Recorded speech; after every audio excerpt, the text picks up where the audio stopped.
হয়, এই মুহূৰ্তত মই উপস্থিত আছোঁ দক্ষিণ হামা মানকাছাৰ জিলাৰ যি বৰাইকান্দি গাঁও, সেই বৰাইকান্দি গাঁৱত উপস্থিত আছোঁ আৰু ইয়াত দেখা গৈছে কৃষকসকলৰ মাজত হাহাকাৰ পৰিস্থিতিৰ সৃষ্টি হোৱা পৰিলক্ষিত হৈছে। কিয়নো যি নেৰানেপেৰা বৰষুণ, সেই বৰষুণৰ পানী ওলাব নোৱাৰাৰ বাবে কিন্তু দেখা গৈছে কৃষকৰ যি ধাননি পথাৰ মৰাপাট খেতি সকলোৱে কিন্তু দেখা গৈছে যে আচলতে সম্পূৰ্ণৰূপে নষ্ট হৈ গৈছে, পানীৰ তলত বুৰিছে। আৰু তাৰে সামগ্ৰিক দৃশ্যটো দেখুৱাইছোঁ বৰ্তমান প্ৰাকৃতিক দৰ্শকক যে আচলতে এয়া দক্ষিণ হামা মানকাছাৰ জিলাৰ সদৰ হাতশিঙিমাৰী যি পাৰ্শ্বৱৰ্তী বৰাইকান্দি গাঁও আছে, সেই গাঁওখনত কিন্তু দেখা গৈছে এইদৰে পানীৰে বুৰাই পেলাইছে সকলো যি কৃষকসকলৰ ধাননি পথাৰ মৰাপাট খেতি সকলোৱে কিন্তু দেখা গৈছে যে আচলতে মাকৈ খেতি সম্পূৰ্ণৰূপে পানীৰ তলত বুৰি আছে। আৰু কিয় বুৰিছে তাৰ বিষয়ে জানিবলৈ যত্ন কৰিম ইয়াৰ স্থানীয় ৰাইজৰ পৰা যে আচলতে কি ক'ব, কি হৈছে, কিয় পানীৰ তলত বুৰিছে? এইটো আমার মানে কথা আজকে আমার জন্মের আগরে পরা এটা একটা মরার জিন্দিরাম নদী আছিল। ইয়াত মানে রিভার বুলকো হয়। ইয়াত আমার মানে PMGY রোডর তলে দিয়ে আমার একটা কালপাট আছে, কালপাটের এইফালে দিয়ে এই পাশে আরও দুটা কালপাট আছে, পানি ওলাই যাই আছিল। এটা ফেমিলিয়ে এই পানি যোৱা ৰাস্তাটো বন্ধ কৰি দিয়াৰ ফলত আজি কৃত্ৰিম বান হৈ গৈছে।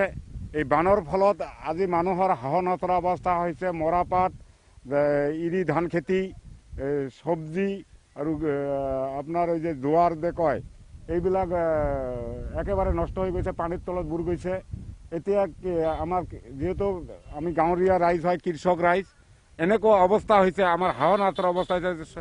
চব্জিৰ খেতি আপোনালোকে চাইছে, ইফালে চাব এইবিলাক চব্জিৰ খেতি ধ্বংস হৈছে, এইবিলাক চব্জিৰ খেতি ধ্বংস হৈছে। এইবিলাক মৰাপাট, ইয়াৰ এই পানীৰ তলত মানে ধানবিলাক বুৰি যাই আছে।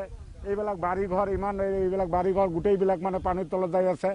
মানুহৰ এনেকুৱা অৱস্থা হৈছে, এইটো যদি মানে এদিনৰ বৰষুণতে এনেকুৱা সৃষ্টি হৈছে, যদি নেৰানেপেৰা বৰষুণ হয় এইখন অঞ্চলে একদম পানীৰ তলত বুৰি যাব আৰু মানুহৰ হাঁহ নচৰা অৱস্থা হ'ব। গতিকে আমি আপোনালোকৰ জৰিয়তে আমি ডিষ্ট্ৰিক্ট প্ৰশাসনক ক'ব খুজিছোঁ যে DC মহোদয়ক যে আমাৰ যাতে এই এটা ফেমিলিয়ে আমাৰ ইমানখিনি ক্ষয় ক্ষতি কৰি আছে। আৰু য'ত বানটো দিছে এইটো মানে খাছলেণ্ড হয়, খাছলেণ্ডৰ দিছে, দাদাগিৰি কৰি তেখেতে কৰি আছে। ৰাইজে যে কোৱাৰ কাৰণে তেখেতে আৰু উত্তম মানে বেয়া ভাষা ব্যৱহাৰ কৰে। সেইকাৰণে আমি আজি আপোনালোকৰ থ্ৰু দি প্ৰশাসনক জনাব খুজিছোঁ যে আমাৰ 9 কৰি হাজাৰৰো অধিক মানে ফেমিলি আজি হাঁহ নচৰা অৱস্থা হৈ গৈছে।